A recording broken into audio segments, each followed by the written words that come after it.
সুপ্রভাত বন্ধুরা, আজকে আমি তোমাদের সাথে শেয়ার করব আমার জীবনে যোগের মহিমা বা যোগের আশীর্বাদ যাই বলো না কেন।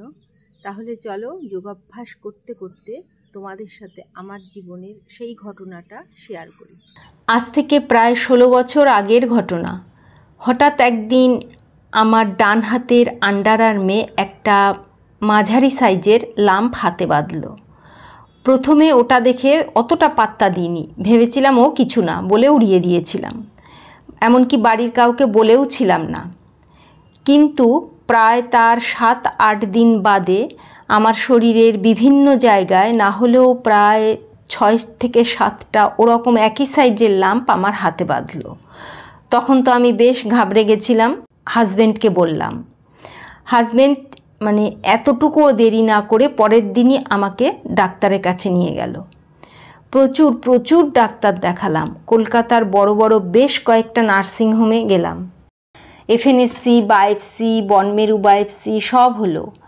একটা নার্সিংহোম থেকে তো আমাকে বলেই দেওয়া হলো যে আমার ক্যান্সার হয়েছে। এটা শুনে তো আমরা বাড়ির প্রত্যেকেই ভীষণই ঘাবড়ে গেছিলাম, আতঙ্কিত হয়েছিলাম। আরও বেশি ঘাবড়ে গেছিলাম কেন, আমার মায়ের ব্রেস্ট ক্যান্সার ছিল। তা মায়ের যখন ব্রেস্ট ক্যান্সার ধরা পড়েছিল তখন ডাক্তার বলেই দিয়েছিলেন যে আমরা 3 বোনই যেন বছরে অন্তত একবার চেক আপ করি, কারণ এটা জেনেটিক ব্যাপার হয়ে গেল। তাছাড়া আমার ছেলে তখন খুবই ছোট, তখন প্রি প্রাইমারিতে পড়ে। শারীরিক থেকেও মানসিক দিক থেকে ভীষণ ভেঙে পড়েছিলাম। সব সময় চিন্তা হতো আমার কিছু যদি হয়ে যায়, আমার ছোট ছেলেটাকে কে দেখবে, কি হবে, এসব নানা কথা মনের মধ্যে চিন্তা হতো। যাই হোক, যত নার্সিংহোম ঘুরছি খালি টেস্টের পর টেস্ট, কিন্তু কিসের জন্য বা কী থেকে যে আমার লাম্পগুলো হয়েছিল কেউই তার ঠিকঠাক উত্তর দিতে পারেনি। তারপর আমার হাজব্যান্ড বললেন যে চলো একবার ভেলোর যাই। তা আমরা হুট করেই ভেলোর চলে গেলাম। রাতে ডিসিশন নিলাম ভেলোর যাব, একদিন বাদেই ফ্লাইটের টিকিট পেলাম, চলে গেলাম। ভেলোরে যাবার আগে যে অ্যাডভান্স বুকিং করে যেতে হয় সেটা আমরা তখন জানতাম না, তখন তো এত প্রচার ছিল না। যাই হোক, সেখানে গিয়ে যখন আমরা রিসেপশনে গেলাম তখন ওনারা বললেন আপনারা কি অ্যাডভান্স বুকিং করে এসেছেন? আমরা তো বললাম না। ওনারা বললেন ঠিক আছে, এখন হেমাটোলজি ডিপার্টমেন্টে ভীষণ রাশ আছে, সব দেখে টেকে আমাদেরকে ডেট দিলেন প্রায় 3 মাস বাদে। যাই হোক, ওখান থেকে নিরাশ হয়ে বাড়ি ফিরে আসলাম। এসেও হাজব্যান্ড আরও ডাক্তারের খোঁজ নিতে থাকলো, কোথায় গেলে কি হবে। আমি তখন একদম বেঁকে বসলাম, বললাম যে আমি আর কোনো ডাক্তারের কাছে যাব না, আমায় প্রাণায়াম যেখানে শেখানো হয় সেখানে নিয়ে চলো।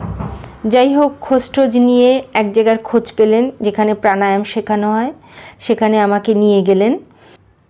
ওনারা আমাকে যে সমস্ত প্রাণায়াম শিখিয়ে দিলেন সেগুলো যেভাবে যতটা সময় ধরে করতে হবে বলে দিলেন, ঠিক সেইভাবেই আমি বাড়িতে এসে পরদিন থেকেই অভ্যাস করতে শুরু করলাম।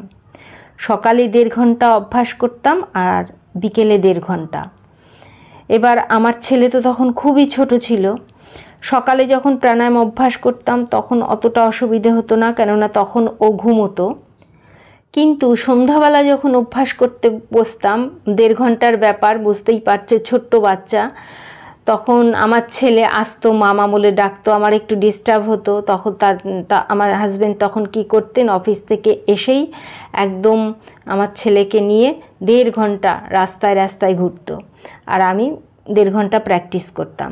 যাই হোক, এমনভাবে প্রাণায়াম আমি অভ্যাস করতাম, যখন আমি প্রাণায়াম অভ্যাস করতে বসতাম তখন আমার মনে অন্য কোনো চিন্তা কাজ করতো না। তখন আমি একটা কথাই অভ্যাস করতে করতে মনে মনে আওড়াতাম যে আমার শরীর থেকে সমস্ত টক্সিন বেরিয়ে যাচ্ছে, আমি ধীরে ধীরে সুস্থ হয়ে যাচ্ছি। এভাবে অভ্যাস করতে করতে প্রায় 2-2.5 মাস বাদে, বিশ্বাস করবে না বন্ধুরা, এই কথাটা বললে আমার যেন গায়ে এখনও কাটা দেয়, যে 2.5 মাস প্রায় 2.5 মাস বাদে যখন আমি কপালভাতি অনুলোম বিলোম প্রাণায়াম অভ্যাস করি, তখন একদিন হঠাৎ ফিল করলাম যে আমার লাম্পগুলোতে ছুঁচের মতো কিছু একটা খোঁচা দিচ্ছে। তা একটু ভয় পেয়েছিলাম ঠিকই, কিন্তু বিশ্বাস তো অবশ্যই ছিল। তা ভাবলাম যে যাই হোক না কেন আমি প্রাণায়াম অভ্যাস করা থামাবো না। এমনিতেও তো ডাক্তারের কাছে গিয়ে আমার কোনো লাভ হচ্ছে না, খালি গাদা গাদা টাকাই খরচ হচ্ছে। তা আমি না থেমে অভ্যাস চালিয়েই গেলাম। ঠিক 1 মাসের মাথায়, মানে এই কথাগুলো যখন আমি বলি না, মানে আমি নিজেকে সামলাতে পারি না, যেন কন্ট্রোল করতে পারি না নিজেকে। 1 মাসের মাথায় আমি যখন আমার লাম্পগুলোতে, অভ্যাস তো করেই চলছি, লাম্পগুলোতে হাত দিলাম, তখন দেখলাম আমার লাম্পগুলো ধীরে ধীরে একদম সাইজে অনেক ছোট হয়ে এসছে। প্রায় ঠিক তার 1.5 মাসের মাথায় আমি দেখলাম আমার লাম্পগুলো একদম মানে মিলিয়ে গেছে, আমি পুরো আগের মতো স্বাভাবিক হয়ে গেছি। তারপর থেকে বিশ্বাস করবে না, আমাকে একদিন যদি খেতে বা ঘুমোতে না দাও আমার কিছু যাবে আসবে না, কিন্তু একদিনের জন্যও মানে খুব অসুবিধায় না পড়লে যোগাভ্যাস বন্ধ করতে মন চায় না। যোগকে আমার জীবনের একটা গুরুত্বপূর্ণ অঙ্গ হিসেবে আমি মনে করি এখন। তাই যোগ আমার জীবনের আশীর্বাদ। রেগুলার যোগাভ্যাস করাটা আমার একটা আত্মতৃপ্তি, আত্মবিশ্বাস, আত্মরক্ষার জায়গা হয়ে উঠেছে তারপর থেকে। আর আমি এই শিক্ষাটাও নিয়েছি যে একমাত্র যোগই আমার জন্য ভালো যা কিছু সব দিতে পারবে। যোগাভ্যাস আমাকে এটাও শিখিয়েছে, যোগ হলো দেহ ও মনের সাধনা, যার মাধ্যমে কোনো রকম সাইড এফেক্ট ছাড়াই নিয়মিত অভ্যাস করলে দেহ ও মনকে 100% সুস্থ রাখা সম্ভব।